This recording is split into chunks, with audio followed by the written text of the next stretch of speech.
Eighth class జాగ్రఫీలో ఉన్నటువంటి first chapter వనరులు. వస్తువుకు గల ఉపయోగము లేదా ప్రయోజనం వలన దానికి ఒక విలువ వస్తుంది. వనరులన్నింటికి ఒక విలువ ఉంటుంది. వనరులన్నింటికీ ఉంటుంది, విలువ ఉంటుంది. విలువ అంటే ఏంటి అంటే వినియోగ అర్హత కలిగి ఉండడం. వినియోగ అర్హత కలిగి ఉండడమే విలువ. కొన్ని వనరులు ఆర్థిక విలువను కలిగి ఉంటాయి. ఉదాహరణకు లోహాలు. లోహాలకి ఉండే విలువ ఆర్థిక విలువ. సమయాన్ని బట్టి కొన్ని వనరులు ఆర్థికంగా విలువైనవిగా మారవచ్చు. ఇంట్లో చేసే వైద్య చిట్కాలకి ప్రస్తుతం వాణిజ్య విలువ ఉండకపోవచ్చు, కానీ వాటికి రేపు ఒక వైద్య సంస్థ పేటెంట్ చేసి విక్రయిస్తే అవి ఆర్థికంగా లాభదాయకంగా మారవచ్చు. ఆర్థికంగా లాభదాయకంగా మారితే వాటికి ఆర్థిక విలువ ఉన్నట్లు అనమాట. పేటెంట్ అంటే ఏంటి? ఏదైనా ఒక నూతన ఆలోచన లేదా ఆవిష్కరణపై ప్రత్యేక హక్కు. నూతన ఆవిష్కరణ లేదా ఆలోచన ఉంటుంది కదా, దానిపై వచ్చే ప్రత్యేక హక్కునే పేటెంట్ హక్కు అంటారు. సాంకేతికత. సాంకేతికత అంటే ఇది పనులు చేయడము లేదా వస్తువు తయారు చేయడంలో ఉపయోగించే నూతన జ్ఞానం, నైపుణ్యమే సాంకేతికత. వస్తువులను వనరులుగా మార్చగల రెండు ముఖ్య అంశాలు. వస్తువులను వనరులుగా మార్చే అంశాలు ఎన్ని? రెండు ముఖ్య అంశాలు. అవి ఏంటి అంటే సమయము, సాంకేతికత. వస్తువులను వనరులుగా మార్చగల అంశాలు ఎన్ని? రెండు. వస్తువులను వనరులుగా మార్చగల అంశాలు ఏంటి అంటే సమయము, సాంకేతికత. సమయము, సాంకేతికత అనేవి వస్తువులను వనరులుగా మార్చుతాయి. ఇవి రెండు ప్రజల అవసరాలకు సంబంధించినవి. సమయము, సాంకేతికత అనేవి ప్రజల అవసరాలకు సంబంధించినవి. నూతన వనరుల సృష్టికి దారితీసేవి మూడున్నాయి. అవేంటి? ప్రజల ఆలోచనలు, జ్ఞానము, ఆవిష్కరణలు. ప్రజల ఆలోచనలు, జ్ఞానం, ఆవిష్కరణలు అనేవి నూతన వనరుల సృష్టికి దారితీస్తాయి. అసలు ప్రజలే అత్యంత ముఖ్యమైన వనరు. అత్యంత ముఖ్యమైన వనరుగా దేని చెప్తాము? ప్రజలు. ప్రజల యొక్క ఆలోచనలు, జ్ఞానము, ఆవిష్కరణలు అనేవి నూతన వనరుల సృష్టికి దారితీస్తాయి. ప్రతి ఆవిష్కరణ ఇతర ఆవిష్కరణలకు దారితీస్తుంది. ఎలా అంటే నిప్పు ద్వారా వంట, చక్రం నుండి కొత్త రవాణా సాధనాలు ఏ విధంగా అయితే కనుక్కోవడం జరిగిందో అలాగే ప్రతి ఆవిష్కరణ అనేది ఇతర ఆవిష్కరణలకు దారితీస్తుంది. వేగంగా ప్రవహించే నీరులో శక్తి జల విద్యుత్ శక్తిగా మార్చే శక్తిగా ఇలా ఒకదాని తర్వాత ఒకటి ఒక ఆవిష్కరణ అనేది ఇతర ఆవిష్కరణకు దారితీస్తాయన్నమాట. వనరులు ఎన్ని రకాలు ఉన్నాయి? మూడు రకాల్లో ఉన్నాయి. సహజ వనరులు, మానవ నిర్మిత వనరులు, మానవ వనరులు. వనరులు ఎన్ని రకాలు? మూడు రకాలు. సహజ వనరులు, మానవ నిర్మిత వనరులు, మానవ వనరులు. మొత్తం మూడు రకాలుగా ఉన్నాయి. సహజ వనరులు ప్రకృతి నుండి సహజంగా లభిస్తూ ఎక్కువ మార్పులకు లోను కాకుండా ఉపయోగించబడే వనరులే సహజ వనరులు. ప్రకృతి నుండి మనకి సహజంగా లభిస్తాయి, ఎక్కువ మార్పులకు లోను కాకుండా ఉపయోగించబడే ఈ వనరులన్నింటినీ మనం ఏమంటారు? సహజ వనరులు అంటారు. గాలి, నదులు, సరస్సులు, నీరు, నేలలు, ఖనిజాలు ఇవన్నీ సహజ వనరులకు ఉదాహరణలు. సహజ వనరులు ఏంటి? గాలి, నదులు, సరస్సులు, నీరు, నేల, ఖనిజాలు. వీటిని నేరుగా ఉపయోగించుకోవచ్చు. కొన్ని సందర్భాల్లో వీటిని మరింత లాభసాటిగా ఉపయోగించడానికి సాధనాలు, సాంకేతికత అవసరం అవ్వచ్చు. సాధనాలు, సాంకేతికత ఉపయోగించి కొన్నిసార్లు వీటిని మరింత ఉపయోగకరంగా, లాభసాటిగా మనం తయారు చేయవచ్చు అన్నమాట. సహజ వనరులు స్థూలంగా ఎన్ని రకాలు? రెండు రకాలు. రెండు రకాలు సహజ వనరులు ఉంటాయి. పునరుత్పాదక వనరులు, పునరుత్పాదకం కాని వనరులు. పునరుత్పాదక కానివి. పునరుత్పాదక వనరులు అంటే ఏంటి?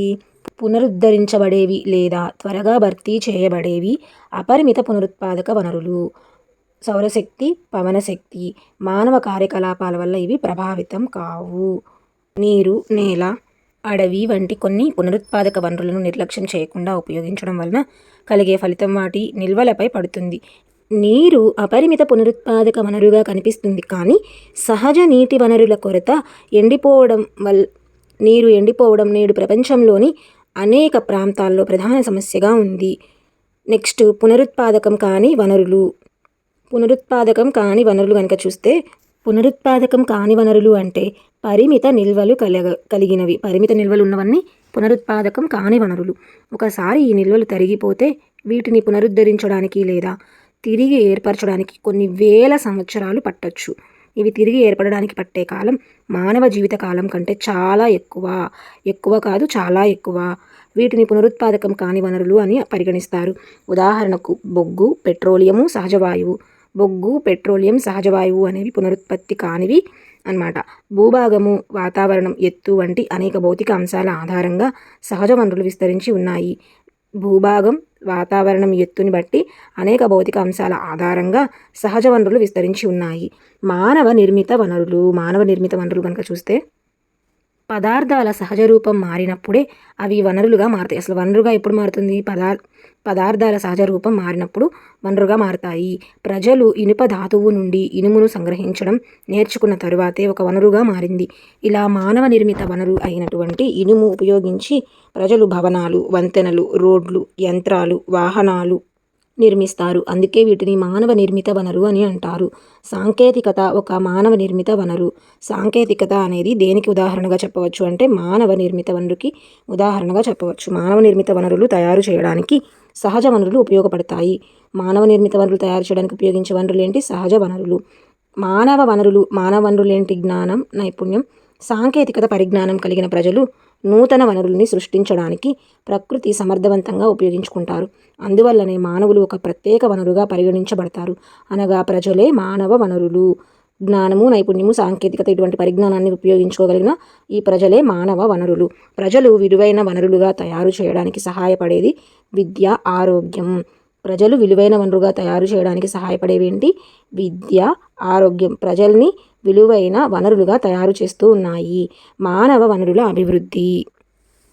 ప్రజల నైపుణ్యాల యొక్క నాణ్యత మెరుగుపరచడం ద్వారా వారు మరిన్ని వనరులు సృష్టించగలిగేలా చేయడాన్ని మానవ వనరుల అభివృద్ధి అంటారు. ప్రజల నైపుణ్యాల యొక్క నాణ్యత మెరుగుపరచడం ద్వారా వారు మరిన్ని వనరులు సృష్టించగలిగేలా చేయడాన్ని ఏమంటారు? మానవ వనరుల అభివృద్ధి అంటారు. ఒక సమస్య యొక్క పరిష్కారాన్ని కనుగొనడానికి అవసరమైనవేంటి? నైపుణ్యాలు, విద్య, నైపుణ్యాలు, జ్ఞానం, విద్య అనేవి అవసరమవుతాయి. మానవ వనరు అనేది వ్యక్తుల సంఖ్య, సామర్థ్యాలు. మానవ వనరు పరిమాణం అనేది వ్యక్తుల సంఖ్య, సామర్థ్యాలు అంటే ఏంటి? వ్యక్తుల సంఖ్య అంటే పరిమాణము, సామర్థ్యాలు అంటే మానసిక, శారీరక సామర్థ్యాలు. మానవులు ఒక వనరుగా పరిగణించడంపై భిన్న అభిప్రాయాలు ఉన్నప్పటికీ భౌతిక పదార్థాన్ని విలువైన వనరుగా మార్చడంలో మానవ నైపుణ్యాలు సహాయపడతాయి. భౌతిక పదార్థాన్ని విలువైన వనరుగా మార్చడానికి మానవుల యొక్క నైపుణ్యాలు సహాయపడతాయి. వనరులను పరిరక్షించడం ఏంటి? పునరుత్పాదకం కాని వనరులు ఖచ్చితంగా తరిగిపోతాయి. వనరులను జాగ్రత్తగా ఉపయోగించుకుంటూ పునరుద్ధరించుకోవడానికి వాటికి సమయం ఇవ్వడాన్ని వనరుల పరిరక్షణ అంటారు. వనరుల పరిరక్షణ అంటే ఏంటి? వనరులను జాగ్రత్తగా ఉపయోగించుకుంటూ పునరుద్ధరించుకోవడానికి వాటికి సమయం ఇవ్వడాన్ని వనరుల పరిరక్షణ అంటారు. తరువాత సుస్థిరాభివృద్ధి. ప్రస్తుత అవసరాలకు వనరులను ఉపయోగించుకోవడం, భవిష్యత్తు కోసం వాటిని సంరక్షించుకోవడంలో సమతుల్యతను పాటించడాన్ని సుస్థిరాభివృద్ధి అంటారు. ప్రస్తుత అవసరాలకి వనరులను ఉపయోగించుకోవడం మరియు భవిష్యత్తు కోసం వాటిని సంరక్షించుకోవడంలో సమతుల్యతను పాటించడాన్ని ఏమంటారు? సుస్థిరాభివృద్ధి అంటారు. వనరులను సంరక్షించుకోవడానికి మార్గాలేంటి? ప్రతి వ్యక్తి వస్తువుల వినియోగాన్ని తగ్గించుకోవడం, వస్తువుల పునర్వినియోగము, పునఃచక్రీయము. వనరులను సంరక్షించుకోవడానికి మార్గాలు: ప్రతి వ్యక్తి వస్తువుల వినియోగాన్ని తగ్గించుకోవడం, వస్తువుల పునర్వినియోగం, పునఃచక్రీయం.